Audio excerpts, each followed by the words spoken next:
आज की ये कहानी सिर्फ एक मैच की हार की नहीं, ये कहानी है एक आईने की। एक ऐसा आईना जो दुबई के मैदान पर भारतीय क्रिकेट के सामने रखा गया और इस आईने में जो तस्वीर दिखी वो कतई आरामदेह नहीं थी।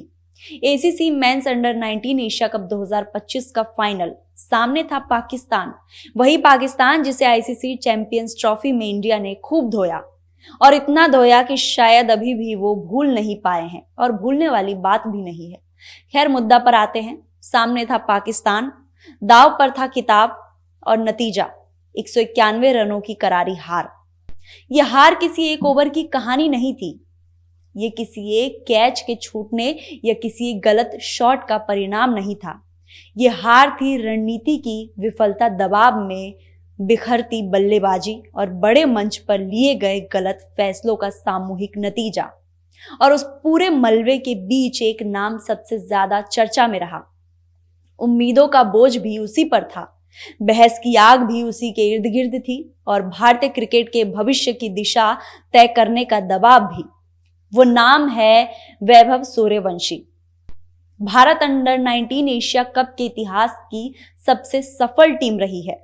1989 से शुरू हुए इस टूर्नामेंट में भारत ने रिकॉर्ड 8 बार खिताब जीता है। 2012 में पाकिस्तान के साथ संयुक्त विजेता भी रहा। ऐसे गौरवशाली इतिहास के साथ जब आप फाइनल खेलने उतरते हैं तो वो सिर्फ एक सम्मान नहीं होता, वो एक भारी दबाव होता है। दुबई में भारतीय टीम उसी दबाव को संभाल नहीं सकी। वैभव सूर्यवंशी इस टीम का चेहरा थे। यूएई के खिलाफ खेली गई 171 रनों की विस्फोटक पारी ने उन्हें रातों रात टूर्नामेंट का पोस्टर बॉय बना दिया। उसी पारी में सब कुछ था, ताकत, आत्मविश्वास और निडरता, लेकिन उसी पारी ने उनके खेल को एक फ्रेम में भी कैद कर दिया। हाई इंटेंट, हर गेंद पर हमला। इसके बाद पूरे टूर्नामेंट में वैभव सिर्फ एक बार 50 रन का आंकड़ा पार कर पाए, वो भी मलेशिया जैसे कमजोर विपक्ष के खिलाफ। और फिर आया फाइनल, पाकिस्तान के सामने। टॉप में वैभव की जल्दी आउट होना भारत की हार के सबसे बड़े टर्निंग पॉइंट में से एक रहा। इस फाइनल ने यह भी साफ कर दिया कि प्रोफेशनल क्रिकेट सिर्फ ताकत और आक्रामकता का खेल नहीं, ये खेल है परिस्थितियों को पढ़ने का, स्ट्राइक रोटेशन का और सही समय पर सही फैसला लेने का। पाकिस्तान ने वैभव के खिलाफ बिल्कुल यही रणनीति अपनाई। क्वालिटी स्पिन, हार्ड लेंथ की गेंदबाजी, एक ऐसा जाल जो वैभव उस दिन नहीं पढ़ सके। और फिर वो घटना जिससे मैदान से ज्यादा सोशल मीडिया पर हलचल मचा दी है। फाइनल के दौरान पाकिस्तानी गेंदबाज अली रजा के साथ हुआ गर्मा गर्मी वकाया और विरोधी खिलाड़ी की ओर किया गया जूते वाला इशारा।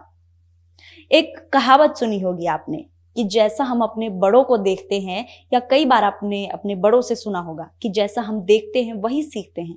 लेकिन वैभव ने ये कहां से सीखा? इस घटना को खेल भावना के खिलाफ और भावनात्मक अपरिपक्वता के संकेत के तौर पर देखा गया। यही वो मोड़ है जहां बुनियादी सच सामने आता है। कच्ची प्रतिभा मैच जिता सकती है, लेकिन टेम्परामेंट ही चैंपियन बनाता है। वैभव सूर्यवंशी बेहद कम उम्र में ही राजस्थान रॉयल जैसी आईपीएल टीम से जुड़ चुके हैं और इतनी जल्दी पैसा, शोहरत और पहचान मिलना जितना आकर्षक होता है उतना ही खतरनाक भी साबित होता है। क्रिकेट का इतिहास ऐसे कई उदाहरणों से भरा पड़ा है जहां खिलाड़ी पहली बार बड़ी रकम और शुरुआती कामयाबी के बाद अपनी दिशा भटक बैठे हैं। ऐसे में वैभव के लिए सबसे बड़ा सबक यशस्वी जायसवाल का करियर है। तेज सफलता के बावजूद जमीन से जुड़े रहना, अनुशासन बनाए रखना और फोकस ना खोना ही जायसवाल की असली पहचान रही है। उन्होंने बहुत जल्द ये समझ लिया कि आईपीएल उनके लिए एक मंच है, मंजिल नहीं। वैभव सूर्यवंशी निसंदेह एक कच्चा हीरा है, लेकिन हीरे को चमकने के लिए तराशना जरूरी होता है। इस सफर में जिम्मेदारी सिर्फ वैभव की ही नहीं, बल्कि कोच, मेंटर्स और पूरे सिस्टम की भी है, जिन्हें यह सुनिश्चित करना होगा कि सीखने की प्रक्रिया में उनके कदम ना डगमगाए। वो अनुभवों से सीखे और बड़े मंच पर संतुलन बनाए रखे।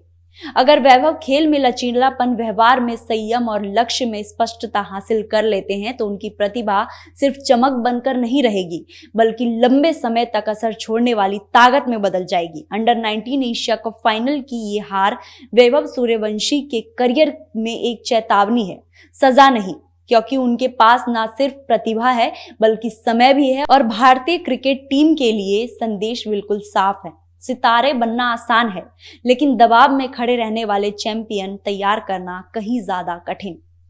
न्यूज वॉच इंडिया की इस वीडियो पर आपकी क्या राय है, हमें कमेंट बॉक्स में अपनी राय जरूर बताएं। वीडियो कैसी लगी और आपको ये वीडियो कितना अच्छा लगा, कमेंट बॉक्स में हमें जरूर बताइएगा। चैनल को सब्सक्राइब करना बिल्कुल न भूलें। धन्यवाद।